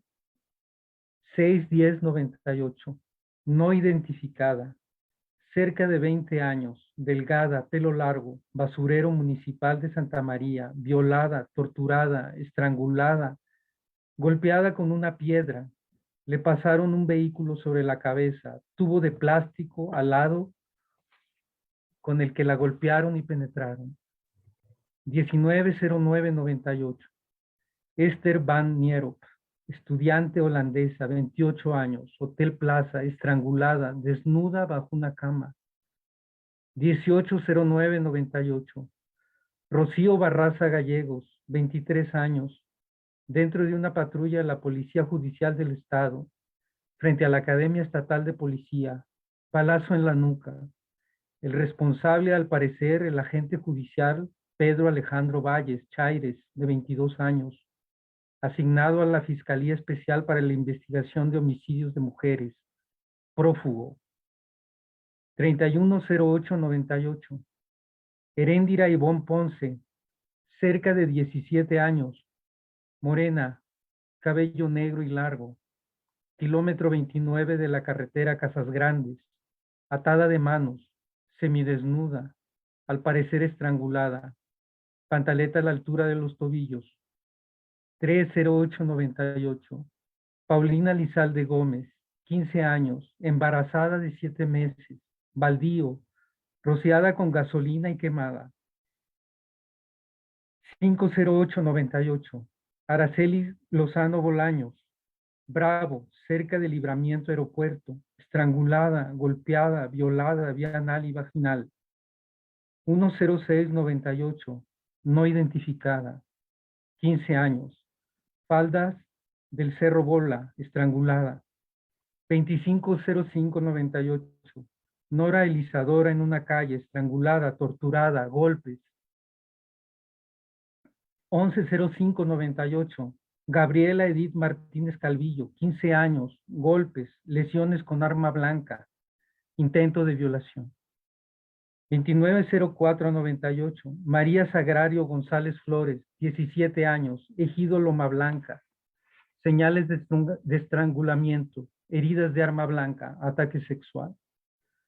20-04-98, no identificada. 16-04-98, Argelia Irene Salazar Crispín, 16 años. Ponciano Arriaga y Eje Vial, Juan Gabriel. Al parecer violada y torturada, heridas de arma blanca. La gran lección del libro es que los crímenes no terminan o empiezan en quienes los llevan a cabo. Los crímenes también tienen su origen en una sociedad contaminada de violencia. En este caso es determinante la condición fronteriza de Ciudad Juárez, pero también una larga historia de corrupción de las autoridades locales, estatales y federales. Y también el de una sociedad contemplativa y aterrada por el mal y el horror. Libros como el de González Rodríguez cumplen la tarea de contar historias desde otra perspectiva, desde la investigación y el trabajo, que construirán un referente necesario para, sin dejar de tener una lectura estremecida, reflexionar sobre la naturaleza del mal, desplegado por esos ominosos ejércitos confundidos con la población. Estos trabajos, o trabajos como estos, documentan, exponen y comparten el horror de experiencias que están en el límite de la vida común y cotidiana de cualquiera. Basta una palabra, un gesto o el azar para que entremos por esa puerta al territorio del infierno, del secuestro, la tortura, la violencia injustificada. El libro es un pasaje escalonado al horror. Avanza uno en la lectura como si fuera descendiendo ante hechos criminales que persistirán como encuentros imborrables en el desierto de la memoria y en el oscurecido sótano de la vulnerada y sacrificada vida común.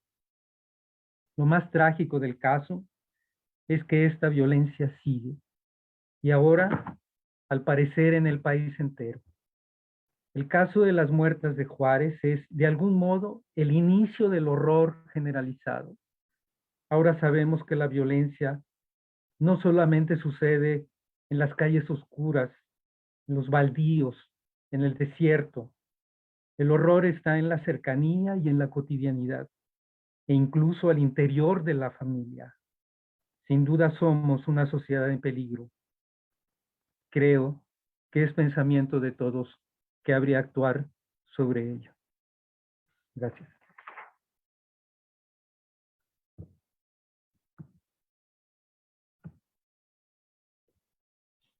Doctor Liñán, muchas gracias por la exposición. Un tema verdaderamente fuerte, duro. Creo que hay mucho por trabajar, mucho por conocer, mucho por reflexionar, y que efectivamente estos avances que se han dado, esta visión periodística, no solamente sirva para mencionar lo acontecido, sino también en retribución a la memoria de las víctimas, que efectivamente son pues situaciones verdaderas, difícilmente complejas incluso de comprender en muchos sentidos, y que se ha normalizado algo tan difícil. Yo creo que su investigación, conforme vaya avanzando, sí nos va a poder dar más elementos de reflexión y pues para poder tener algunas mesas de trabajo. Muchas gracias por su participación, doctor Liñán. A continuación vamos con la última ponencia de esta sesión, de esta séptima sesión, para lo cual me permito hacer la presentación del doctor Manuel Ramírez Mercado con la ponencia Representaciones Sociales de la Participación Ciudadana en las Elecciones en México. Y pues me voy a permitir leer una síntesis curricular, en este caso de nuestro ponente, el doctor Manuel Ramírez Mercado. Es licenciado en Sociología por la FES Aragón en el año 96, que se graduó con mención honorífica. También es maestro en Estudios Políticos y Sociales de la UNAM por la Facultad de Ciencias Políticas y Sociales de la generación 2001, igualmente graduado con mención honorífica, y doctor en Ciencias Políticas y Sociales con orientación en Sociología en la Facultad de Ciencias Políticas y Sociales, igual con mención honorífica. En su desempeño laboral, el doctor Ramírez Mercado se desempeña, valga la redundancia, es profesor de carrera titular a tiempo completo definitivo, adscrito al área de Historia y Sociedad de la licenciatura en Sociología de la Facultad de Estudios Superiores Aragón. Sus líneas de investigación son cultura política, ciudadanía, jóvenes y representaciones sociales. Las investigaciones realizadas en los últimos 3 años versan sobre el proyecto de representaciones sociales de la ciudadanía y cultura, cultura política en jóvenes universitarios del 2018 al 2020, que también participó en un proyecto PAPIME, estrategias de la enseñanza y la investigación social para mejorar el aprendizaje de metodología cualitativa, el proyecto Representaciones Sociales de la Participación Ciudadana en las Elecciones en México del 2021 al 2022, publicaciones que se derivaron de los proyectos. También ha coordinado texto Metodología Cualitativa, Uso y Aplicación de Técnicas para el Estudio Social en la FES Aragón. El libro ya se publicó. También es coordinador del texto Las Representaciones Sociales, Diversidad, Género y Mercado de Trabajo, el libro publicado también por la FES Aragón. Sin más preámbulos, cedo el uso del micrófono y de la pantalla al doctor Manuel Ramírez Mercado. Bienvenido y por favor. Muchas gracias, maestro Edgar. Voy a compartir pantalla para realizar la presentación. Si ustedes me indican si se observa.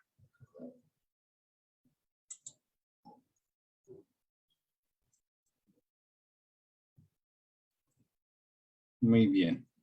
Pues la ponencia que voy a presentar es un avance de investigación de un proyecto que estoy realizando en estos 2 años, que es Representaciones Sociales de la Participación Ciudadana en las Elecciones en México.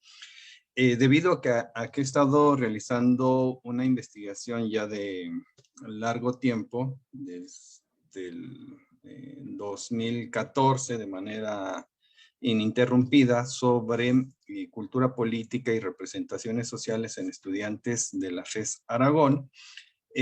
Hoy, en este ejercicio de investigación, me he enfocado básicamente a identificar cómo es que se ha construido esta representación de la participación ciudadana vinculada a las elecciones, solamente en ese nivel.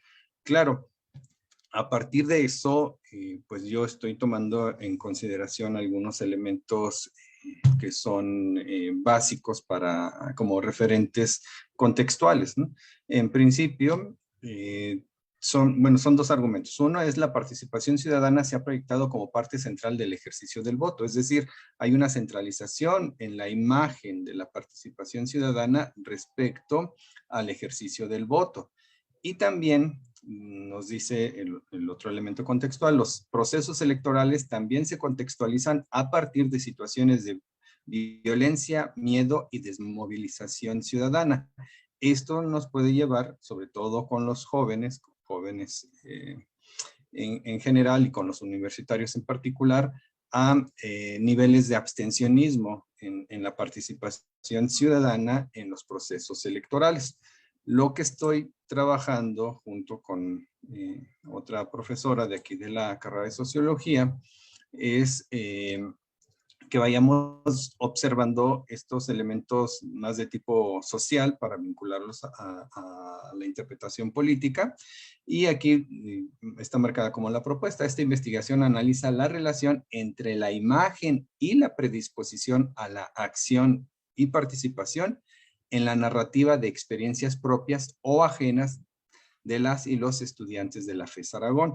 Hace un par de años realizamos un ejercicio de investigación donde nosotros estábamos identificando las relaciones de cercanía y de distanciamiento entre las y los estudiantes de la FES Aragón con respecto a sus pares jóvenes o respecto a otros grupos sociales, de acuerdo a diferentes contextos de participación ciudadana que podrían ser desde el vecindario que se pueden dar en la escuela, aquí en la universidad, o que que se puede dar ya en el espacio público de manera concreta con la participación, tanto en las elecciones como en las protestas, en movimientos sociales y demás, ¿no? Entonces, lo que nosotros estamos trabajando es justamente esa parte, ¿no? Más de tipo sociológico, el ejercicio. Y bueno, el objetivo es indagar por medio de las representaciones sociales la imagen de la participación ciudadana en la comunidad estudiantil de la FES Aragón, y el supuesto de investigación, más que hipótesis con el que estamos trabajando, es la participación ciudadana es un constructo social donde intervienen factores significativos para la comunidad estudiantil de la FES Aragón que los llevan a replicar la imagen socialmente construida en sus entornos cotidianos mediante la narrativa de experiencias directas o indirectas. Lo que está de fondo aquí es que las expresiones al momento de cuestionarles o de indagar sobre la representación social de la participación ciudadana, lo que vamos a encontrar es que esta representación o esta imagen es socialmente construida. Y para eso nos interesa identificar los entornos cotidianos donde se desempeñan nuestros estudiantes para ir dimensionando los diferentes tipos de participación, ya sea ciudadana, sea política, sea social o sea comunitaria, ¿no? Entonces estamos ahí identificando esa parte. Bueno, aquí retomamos algunos conceptos, algunas definiciones sobre participación ciudadana, me la voy a ir saltando. Y un primer ejercicio de lo que estamos mostrando, de lo que estoy mostrando ahorita en el avance de la investigación, tiene que ver con dos técnicas que se aplicaron, una de asociación de palabras y otra de jerarquización de ítems para nosotros identificar a partir del concepto clave que es del de la participación ciudadana, qué es lo que nuestros estudiantes nos están refiriendo en torno a esta idea de la participación. A partir de eso, nosotros identificamos una cantidad considerable de conceptos o de ideas y las hemos reducido a sí, gracias. Entonces, siguiendo la idea con el ejercicio de la asociación de palabras, lo que se fue encontrando, digamos, las 40 palabras más importantes se fueron sistematizando de acuerdo a los principales variables para integrarlas, ya sea en la perspectiva política y en la perspectiva social. Y esto es lo que nos da este pequeño esquema. Y ya a partir de la jerarquización, cuando nosotros estamos realizando el ejercicio para la integración de puntajes, nos damos cuenta de que algunas de las palabras de contenido social son más importantes, y las de la referencia a la participación ciudadana en su esfera de lo político tienen menos densidad o tienen una connotación negativa, como lo vemos en el caso de la corrupción, ¿sí? Entonces, lo que vamos a ver en en este primer corte, antes de realizar el ejercicio de las narrativas, es que queda evidencia de que las y los estudiantes de esta facultad se sienten con menor cercanía con los referentes de los derechos cívicos, la libertad, la expresión, el diálogo y el acuerdo para generar consenso. Ahí habría que irlo considerando en un ejercicio un poquito más a profundidad. Expresan baja propensión a involucrarse en acciones donde la organización, la colaboración y el apoyo sean el eje central de la ciudadanía. Ahí habría que ver también los niveles de cercanía y de distanciamiento que involucran ya la perspectiva o la visión o la representación social de la participación ciudadana ya en las narrativas. Y esto nos lleva a que la participación ciudadana se presenta como una idea en la cual la sociedad se involucra en las elecciones, pero el individuo denota poco compromiso participativo que se acrecienta con la desconfianza hacia la esfera política, en menoscabo de sus propios derechos cívicos y políticos. Es decir, observan que hay una tendencia a la participación en los procesos electorales, pero al mismo tiempo ellos, como sujetos, desconfían de la participación electoral, ¿no? Es lo que nos está señalando.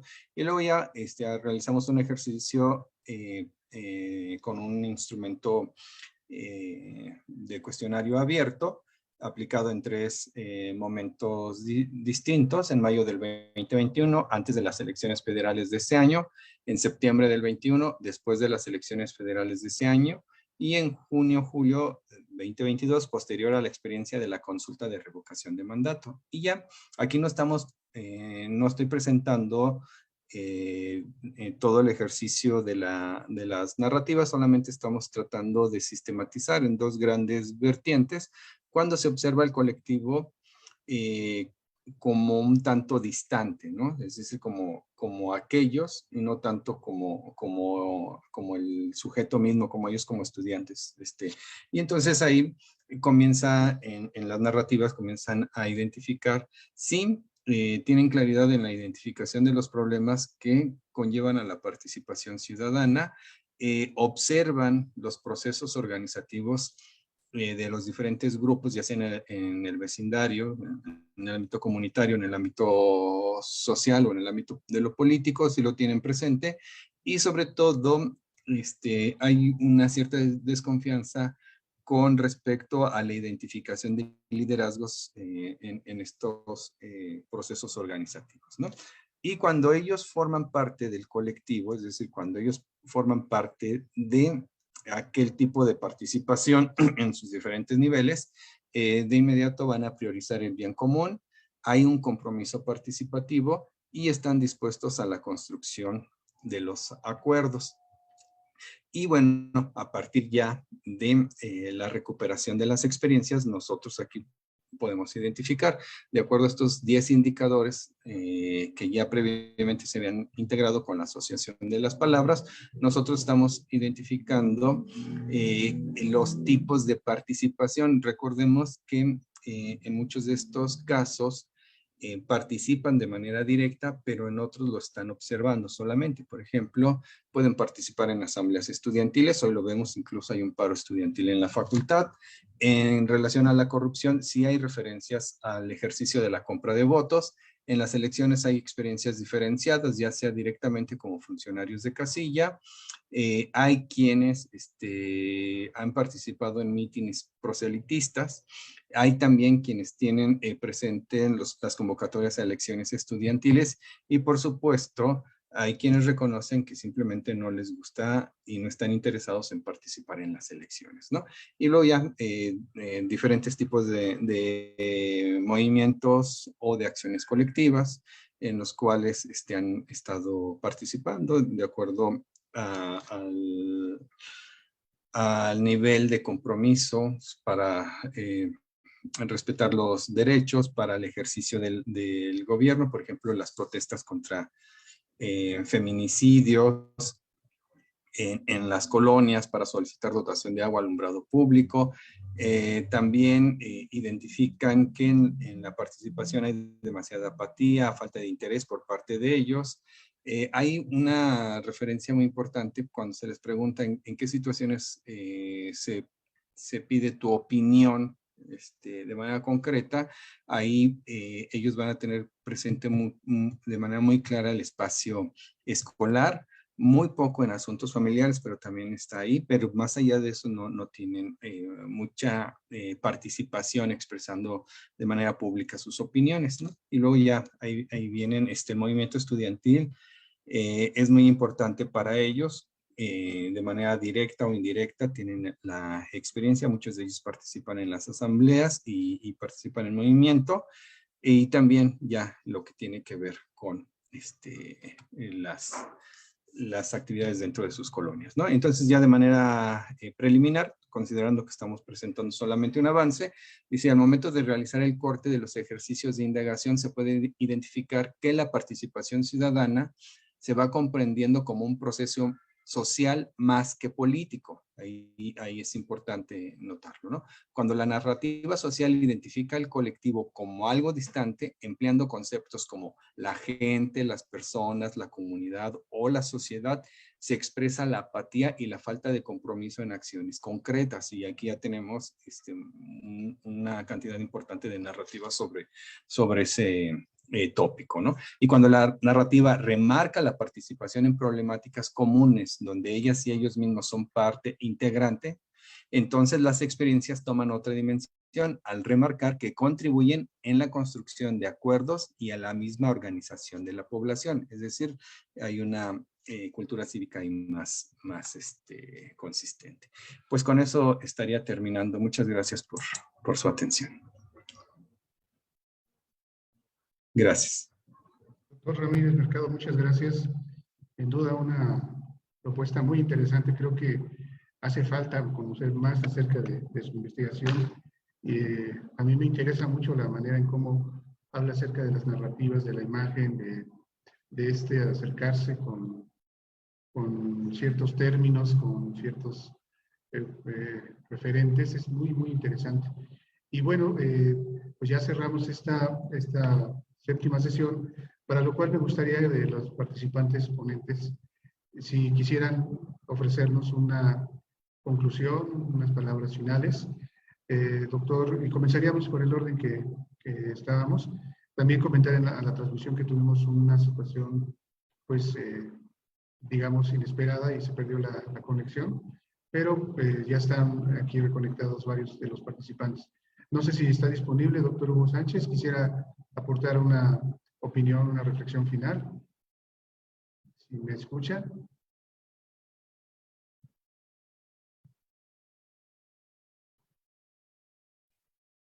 Me parece que no está directamente ahorita aquí.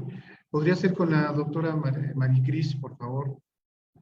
Maestra, si gusta usted aportarnos una reflexión en torno a su proyecto y a su investigación, si es tan gentil.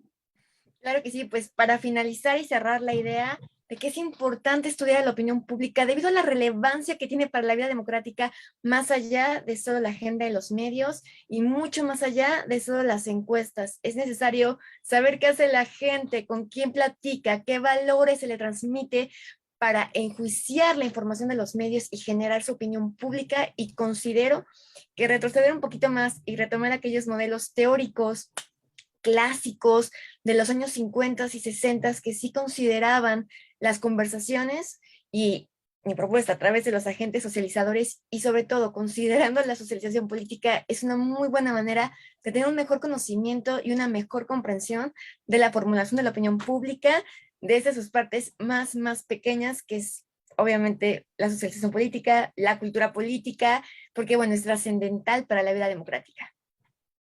Muchísimas gracias y efectivamente esperamos mantener comunicación para saber cómo evoluciona su investigación, y en lo personal sí nos gustaría, de parte de la carrera de comunicación, si se puede, pues posteriormente intercambiar datos para correos y demás para poderle invitar quizá a alguna participación posterior. Muchas gracias, maestra. Un honor. Muchas gracias. El doctor Liñán, por favor, si quiere aportarnos una reflexión final. Bueno, yo antes que nada quisiera reconocer la importancia que tiene la pluralidad del conocimiento. En este caso, los temas que hemos abordado parecerían ser temas aislados, pero en realidad creo que el conocimiento no tiene jerarquías, sino que el conocimiento es precisamente esta manera conjunta de ir avanzando en la reflexión y en los encuentros de certezas que probablemente más adelante serán renovadas y transformadas. Y este tipo de ejercicios, me refiero por supuesto a la actividad general de la universidad, a la actividad particular de congresos y encuentros de esta naturaleza, y ya de manera más específica a esta muestra de visiones de la realidad y abordamientos de la realidad en cada una de las perspectivas que tuvieron las ponencias de esta tarde. Dentro de ello, bueno, está este caso terrible, paradigmático de las llamadas muertas de Juárez, un problema que se vincula con sucesos de la actualidad, pero también por otra parte, lo que he querido reflexionar es que dar a conocer, enfrentar el problema, conocerlo, penetrar en él, es, pienso que es el camino para ir dando pie al entendimiento y por supuesto más adelante acciones que deriven del conocimiento teórico, por llamarle así, de los problemas y que se traducirán tarde o temprano en acciones particulares y específicas. Por ello, la importancia de estos trabajos, de dar a conocer y de enfrentar situaciones duras, pero al mismo tiempo tan cercanas a nosotros, que nos implican más de lo que nos damos cuenta. Sería todo, gracias. Gracias, doctor. Acepto ese llamado a la pluralidad, a comprender, a entender que no hay una sola perspectiva y que bueno, son temas duros, son temas fuertes, y que de alguna manera se articula todo lo que se ha visto en esta mesa. Doctor Ramírez Mercado, por favor. Sí, muchas gracias. Yo quiero matizar el sentido de la investigación que estoy realizando. He trabajado sobre el concepto de cultura política por algunos años. Estoy trabajando ahorita o tratando de vincularlo al de la participación ciudadana y de ahí también hacia el capital social. Lo que hemos estado observando es que en los ejercicios de investigación cuantitativa que estuvimos realizando entre el 2014 hasta el 2017, pues más o menos hay una, digamos, el resultado a nivel de la cultura política en estudiantes de la FES es muy similar al que se presenta a nivel general en los estudios de cultura política en México. Pero lo que tratamos de hacer ahora es comenzar a aplicar la metodología cualitativa para ir siguiendo en la narrativa y tratar de encontrar esos elementos que nos puedan dar mayor certeza sobre los niveles de confianza que se da primero a nivel intersubjetivo y después también para poderlo vincular con las instituciones y con los actores de la política. Es decir, la tesis que se está marcando es que si bien hay una desconfianza y si hay un distanciamiento con los actores políticos, lo que tratamos de encontrar es que estos niveles de confianza se van construyendo desde las relaciones microsociales y cuando nosotros observamos a los actores políticos como personas distantes, los niveles de confianza tienden a bajar. En caso contrario, si observamos a una figura pública y la reconocemos de forma cotidiana como alguien cercano a nosotros, entonces la confianza tiende a incrementarse. Y eso lo podemos ver incluso con el fenómeno de López Obrador, por decir algo, ¿no? Por un nivel tan elevado que tiene de confianza, cuando el resto de los políticos tienden a tener una visión, una aceptación muy baja, ¿no? Y entonces lo que hemos estado trabajando con los grupos focales, con las representaciones sociales, ahora con los cuestionarios abiertos, con las entrevistas y demás, pues nos lleva justo a tratar de identificar cómo se va construyendo esa imagen de la participación ciudadana, la imagen de la participación en los procesos electorales, en las protestas y demás, para ir generando un modelo de interpretación que nos lleve a argumentar con un poco de mayor sustento las tesis del desafecto político entre la comunidad o entre el grupo de jóvenes universitarios. Lo que nosotros observamos es que se participa en muchas cosas, pero también cuando metemos el concepto de político, de automático, el nivel de confianza disminuye y la propensión a la participación también disminuye.